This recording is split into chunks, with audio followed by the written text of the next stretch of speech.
The impeachment trial of Donald Trump is over, and now the country is ready to refocus on stimulus. As the rest of the country comes out of a major snowstorm and a serious series of pileups of trucks across the country. Elsewhere, the refocus continues for us and for others, but the White House overnight talked about gun control. On Friday, talked about climate change. And on Thursday, talked about infrastructure. The question is, with now three major leaders in the Democratic Party vowing to hold up the stimulus package in the Senate unless the numbers go higher, is Joe Biden ready to go higher on bigger stimulus? This could be the big moment to get your bigger stimulus that you were promised for. $2,000 plus $1,400, EIDL of $10,000, not $5,000, big hazard pay. I have all the incredible breaking news that's all great news on a big 6:30 edition of Early Mornings LALATE.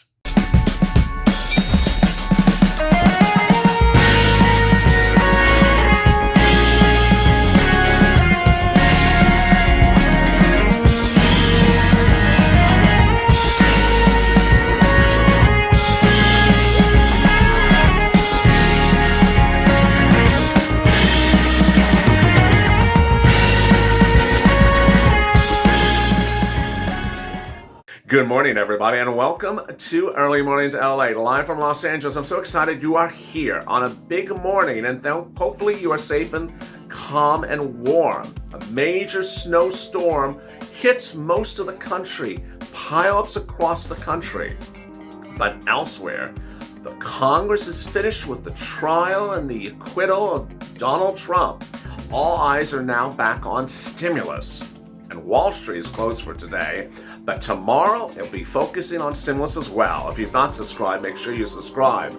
This is the most comprehensive financial news channel online that there is, from Wall Street to Main Street, from my home to your home. Thank you for joining me on Early Mornings LALATE, part of our Early Mornings programming block. It started this morning with Overnight LALATE at 1 a.m. Then EIDL kicked it off, followed by FPUC, and then we kicked it into big overdrive with this broadcast right before this, Early Mornings LALATE. This show will be followed up by Mornings LALATE at 8:30 later this morning, so please don't miss that show. And if you've not liked this video, consider liking the video. And if you've not become a member, consider becoming a member, because in the next few days we will see the third stimulus package bill, and the members will get the bill before anyone else, and the analysis and the application places to apply for the money as soon as it becomes law. You want to ensure that you get this money before anyone else. I'm really excited for you. Let's get to so much of the details of the morning. But before that, over there is an instant premiere, and as an instant premiere, you can chat with your profile buddies about what happened over the weekend and what will be happening this week. And with that, let's start. Congress will resume session in different days, but their work is certainly not done. On February 22nd, no later than that, the House of Representatives will call for a vote the third stimulus package bill, a $1.9 trillion stimulus relief bill, which Nancy Pelosi calls the relief package. It's not your only relief package, it's just the one right now, she says. Well, in there is an $1,800 stimulus, $1,400 stimulus check, $1,400 for an individual, $2,800 for a married couple, $1,400 for adult dependents, and $1,400 for children. The amount of the check for the adult dependents is not what was promised, and the amount for the check for everyone else is also what was not promised. During the senatorial races in Georgia, Ossoff and Warnock, the two senators from Georgia, promised to deliver $2,000 new stimulus checks in the year 2021, on top of the $1,400 fix-it check of the Cash Act in December. The current bill does not deliver that. President Joe Biden ran on a campaign for those Georgia Senate seats with that same promise. It does not deliver that as well. The Cash Act also promised that adult dependents would be paid their outstanding retroactive checks from the first and second stimulus packages they never got. $1,200 and $600. This is not included in here as well. $3,200 was promised to adult dependents, plus $2,000, and everyone else was promised $1,400 plus $2,000 not being delivered. So will someone step up for it? It's very possible. Bernie Sanders has been the advocate of the bigger stimulus checks, and he certainly could be the advocate of this one.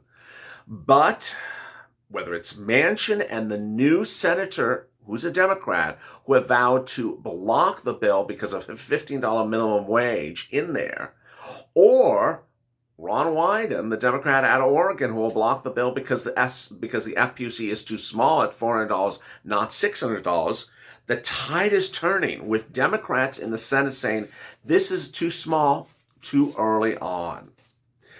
Local news, Miami's Mayor Francis Suarez over the weekend thanked his commissioners for approving the step to allow Florida Miami residents to pay taxes and other fees with Bitcoin. This is a big moment for this area. Meantime, Andrew Yang has announced that if he's elected the mayor of New York City, a campaign that he's currently running for, he will accept Bitcoin as a process as well. MasterCard Wednesday said it will support cryptocurrency directly on its network as a new announcement across the board. Jerome Powell had said last week that the current economy is far from rebound and will not see rebound unless there's gross reemployment of its population. So the question as we sit here today is, why is the stimulus package so small and so only meet provisions? EIDL is the grant for business grants. It's only $5,000, not the $10,000 that viewers were expecting. President Biden said during his primetime speech over 3 or 4 weeks ago that the third stimulus package would deliver a massive grant to put people and businesses back together. $5,000 certainly doesn't do that. And he also said that the business grants of the third stimulus package would be equally dispersed. They're not equally dispersed. Businesses that are restaurants or anything in the food industry that delivers food, like a tow truck or a tow service operation, will get a $5 million grant, while the rest of business will only get a $5,000 grant. Meantime, no one can certainly find at the moment the massive loan the president had promised for people who want to go start a new business. The tax credits of the third stimulus package make no sense and are confusing viewers, but are also confusing those who understand it because they're contradictory to the other provisions. There are 3 tax credits in the third stimulus package, but they're being applied differently based upon the age of the recipient. Fair? Some viewers say it's not. The earned income tax credit is for people who worked as an essential worker during the pandemic, single people, and made less than $25,000, and $1,500 would be theirs. When do they get it? Next year. But in the case of the child tax credit, children of parents would get $3,600 if they're 5 years to 1 year of age. And when did they get that? Starting the month of July, $300 a month. Why are they being paid out in different times based upon the ages? Not particularly clear. Also not particularly clear is, why is the president's administration endorsing a policy to reopen in-person schools in a way that is inconsistent with his prior messaging? His prior messaging was science. The message from the CDC head over the weekend was you can reopen schools with 5 factors in mind.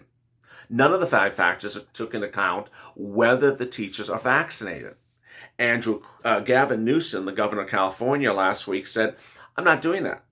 Everybody has to be vaccinated. Otherwise, there is no in-person instruction in the state of California. That's it. And teachers across the country and medical officials appeared on broadcast news and said, this doesn't make sense. When you go back to the stimulus package items of $1,400 and $2,800, when you're looking for the $2,000 on top of it, it's not there. That doesn't make sense. The FPUC doesn't make sense as well. The president had promised $600 a week during the campaign of FPUC from July retro to the end of the pandemic. Then in the last few weeks, they have promised $400 a week from January to September. Now the current bill has FPUC from March to August. None of the provisions of the FPUC currently make any sense. One, why is it $400 a week? There's no one calling for $400 a week. The wage replacement number that makes sense, according to economists, is $600 a week. Number 2, There's no reason to exclude FPUC. There's no reason the federal government can't afford to pay FPUC. In fact, FPUC was guaranteed, promised to by the president and Nancy Pelosi through all of 2020. Number three, why is FPUC suddenly phasing out in August? The economy is not rebounding in August. Jerome Powell said it's not, and certainly his own Treasury Secretary Janet Yellen said last week it's not. 40% of jobless workers in January were long-term unemployed, the Bureau of Statistics reported. That's a horrible number. How bad is it? The record is 46% set in the Great Recession. The report continues to signal that the stimulus and the chances of reconciliation is a kind of front and center of the discussion. The concern is that you need more stimulus right away. The positive view has more hours worked, people working longer than you had jobs. But those were really poor numbers, said analysts, in referring to the January job creations report. What were those numbers? In January, only 6,000 jobs were created in the United States. 6,000 jobs total. It was not a good number. And last week, we learned that the unemployment number got worse, approaching nearly 800,000 people newly unemployed and a continuing 21 million people. The president said this comment on Friday. We saw the jobs report. Only 6,000 private sector jobs were created. At this rate, it's going to take 10 years before we have full employment. That's not a hyperbole. I appreciate you coming, but people are really hurting. We're going to have to do this with some sort of support. The question is, what is in the stimulus package that's going to put people back to full employment?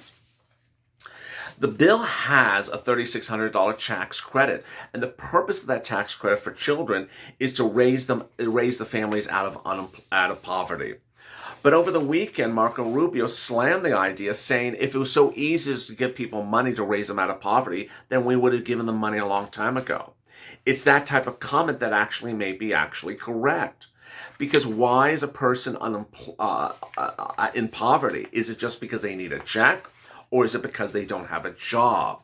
If Jerome Powell and Janet Yellen says that people will not have their jobs back to next year, then why is FPUC expiring? And why are we sitting back wondering why there's no more job creations? The issue at hand is that if you need more stimulus, you need it right now. And this is the time and place to get the more stimulus.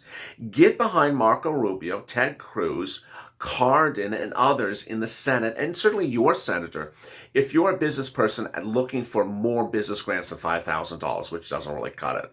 Second, if you're looking for that SSI, SSDI, Social Security, and railroad benefits to be included in this, get behind Elizabeth Warren.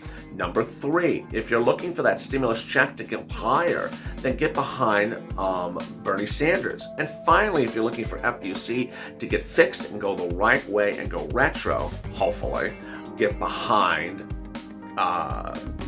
the Oregon Democrat as well. If you have questions or comments in today's video, drop them in comments below. Meantime, join me at 8:30 a.m. with a continuation on Mornings LA. As always, stay informed, stay smiling, stay LA for more.